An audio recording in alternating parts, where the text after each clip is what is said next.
രണ്ടാം ലോകമഹായുദ്ധത്തിലെ കുറ്റവാളികൾ എവിടെയാണ് വിചാരണ ചെയ്യപ്പെട്ടത്? ന്യൂറംബർഗ്. രണ്ടാം ലോകമഹായുദ്ധത്തിലെ കുറ്റവാളികൾ എവിടെയാണ് വിചാരണ ചെയ്യപ്പെട്ടത്? ന്യൂറംബർഗ്. 18-ാം നൂറ്റാണ്ടിൽ താഴെ പറയുന്ന തത്വചിന്തകരിൽ ആരാണ് ഈ പ്രസിദ്ധമായ വാക്കുകൾ പറഞ്ഞത്? മനുഷ്യൻ സ്വതന്ത്രനായി ജനിക്കുന്നു, പക്ഷേ എല്ലായിടത്തും ചങ്ങലയിലാണ്. Gene Jacques Rousseau. മനുഷ്യൻ സ്വതന്ത്രനായി ജനിക്കുന്നു, പക്ഷേ എല്ലായിടത്തും ചങ്ങലയിലാണെന്ന് പറഞ്ഞത് ആരാണ്? Gene Jacques Rousseau.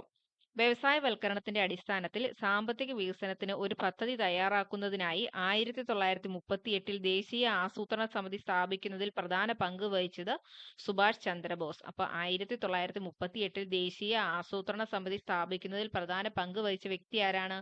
Subhash Chandrabose. Survey of India topographical മാപ്പുകളിൽ ഏത് പ്രൊജക്ഷനാണ് ഉപയോഗിക്കുന്നത്? Polyconic. Survey of India topographical മാപ്പുകളിൽ ഏത് പ്രൊജക്ഷനാണ് ഉപയോഗിക്കുന്നത്? പോളികോണിക്. 2024 പുതുവർഷ ദിനത്തിൽ 7.5 സ്കെയിൽ ഭൂകമ്പവും വിനാശകരമായ സുനാമിയും അനുഭവിച്ച നോട്ടോ ഏത് രാജ്യത്താണ്? ജപ്പാൻ. 2024 പുതുവർഷ ദിനത്തിൽ 7.5 സ്കെയിൽ ഭൂകമ്പവും വിനാശകരമായ സുനാമിയും അനുഭവിച്ച നോട്ടോ ഏത് രാജ്യത്താണ്? ജപ്പാൻ. ദേശീയ ജലപാത നിയമം 2016 പ്രകാരം കൊല്ലം മുതൽ കോട്ടപ്പുറം വരെ നീളുന്ന ദേശീയ ജലപാത 3 ഏത് സ്ഥലം വരെയാണ് നീട്ടിയത്? കോഴിക്കോട് വരെ.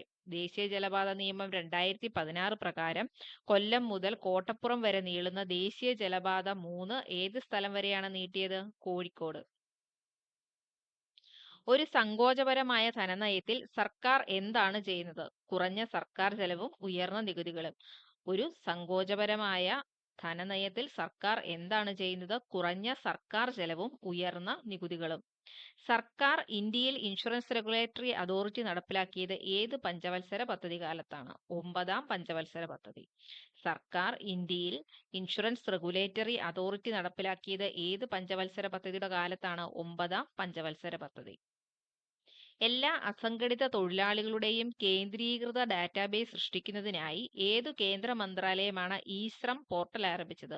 ലേബർ എംപ്ലോയ്മെന്റ് മന്ത്രാലയം. എല്ലാ അസംഘടിത തൊഴിലാളികളുടെയും കേന്ദ്രീകൃത ഡാറ്റാബേസ് സൃഷ്ടിക്കുന്നതിനായി ഏതു കേന്ദ്ര മന്ത്രാലയമാണ് ഇ-ശ്രം പോർട്ടൽ ആരംഭിച്ചത്? ലേബർ എംപ്ലോയ്മെന്റ് മന്ത്രാലയം.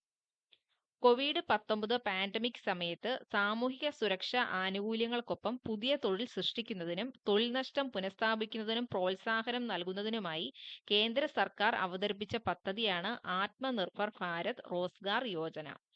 COVID-19 പാൻഡമിക് സമയത്ത് സാമൂഹിക സുരക്ഷാ ആനുകൂല്യങ്ങൾക്കൊപ്പം പുതിയ തൊഴിൽ സൃഷ്ടിക്കുന്നതിനും തൊഴിൽ നഷ്ടം പുനഃസ്ഥാപിക്കുന്നതിനും പ്രോത്സാഹനം നൽകുന്നതിനുമായി കേന്ദ്ര സർക്കാർ അവതരിപ്പിച്ച പദ്ധതിയാണ് ആത്മനിർഭർ ഭാരത് റോസ്ഗാർ യോജന. ആദിവാസികൾക്കും ദളിതർക്കും പ്രത്യേക ശ്രദ്ധ നൽകിക്കൊണ്ട് സംസ്ഥാനത്തിനുള്ളിലെ പാർശ്വവൽക്കരിക്കപ്പെട്ട സമുദായങ്ങൾക്ക് സാമ്പത്തിക പിന്തുണ വർദ്ധിപ്പിക്കുന്നതിന് വാർദ്ധക്യ പെൻഷനുകളുടെ പ്രായപരിധി 60-ൽ നിന്ന് 50-ആയി കുറച്ച സംസ്ഥാനമാണ് ജാർഖണ്ഡ്. അതായത് ആദിവാസികൾക്കും ദളിതർക്കും പ്രത്യേക ശ്രദ്ധ നൽകിക്കൊണ്ട് സംസ്ഥാനത്തിനുള്ളിലെ പാർശ്വവൽക്കരിക്കപ്പെട്ട സമുദായങ്ങൾക്ക് സാമ്പത്തിക പിന്തുണ വർദ്ധിപ്പിക്കുന്നതിന് വാർദ്ധക്യ പെൻഷനുകളുടെ പ്രായപരിധി 60-ൽ നിന്ന് 50-ആയി കുറച്ച സംസ്ഥാനം ജാർഖണ്ഡ്. പരിസ്ഥിതി സംരക്ഷണത്തിനും മെച്ചപ്പെടുത്തലിനും വനങ്ങളുടെയും വന്യജീവികളുടെയും സംരക്ഷണത്തിനും വ്യവസ്ഥകൾ നൽകിയിട്ടുള്ള ആർട്ടിക്കിളാണ് 51A. അപ്പൊ 51A എന്താണ്? പരിസ്ഥിതി സംരക്ഷണത്തിനും മെച്ചപ്പെടുത്തലിനും വനങ്ങളുടെയും വന്യജീവികളുടെയും സംരക്ഷണത്തിനും വ്യവസ്ഥകൾ നൽകിയിട്ടുള്ള ആർട്ടിക്കിളാണ് 51A. ഓസ്കാർ നേടിയ ആദ്യ മലയാളി റസൂൽ പൂക്കുട്ടി. ഓസ്കർ നേടിയ ആദ്യ മലയാളി റസൂൽ പൂക്കുട്ടി. ഏകദിന അന്താരാഷ്ട്ര ക്രിക്കറ്റിൽ സച്ചിൻ തെണ്ടുൽക്കർ എത്ര റൺസാണ് നേടിയത്? 18,426. അപ്പൊ 18,426 റൺസാണ് ഏകദിന അന്താരാഷ്ട്ര ക്രിക്കറ്റിൽ സച്ചിൻ തെണ്ടുൽക്കർ നേടിയത്. കാട്ടുകുതിര എന്ന സിനിമയുടെ തിരക്കഥാകൃത്താണ് S.L. പുരം സദാനന്ദൻ. കാട്ടുകുതിര എന്ന സിനിമയുടെ തിരക്കഥാകൃത്ത് S.L. പുരം സദാനന്ദൻ. ജി ശങ്കരക്കുറുപ്പിന്റെ ഓടക്കുഴലിന് ആമുഖം എഴുതിയത് എസ് ഗുപ്തൻ നായരാണ്. ജി ശങ്കരക്കുറുപ്പിന്റെ ഓടക്കുഴൽ എന്ന കൃതിക്ക് ആമുഖം എഴുതിയത് ആരാണ്? എസ് ഗുപ്തൻ നായർ. കുമാരനാശാൻ അന്തരിച്ചത് 1924-ലാണ്. കുമാരനാശാൻ അന്തരിച്ചത് 1924.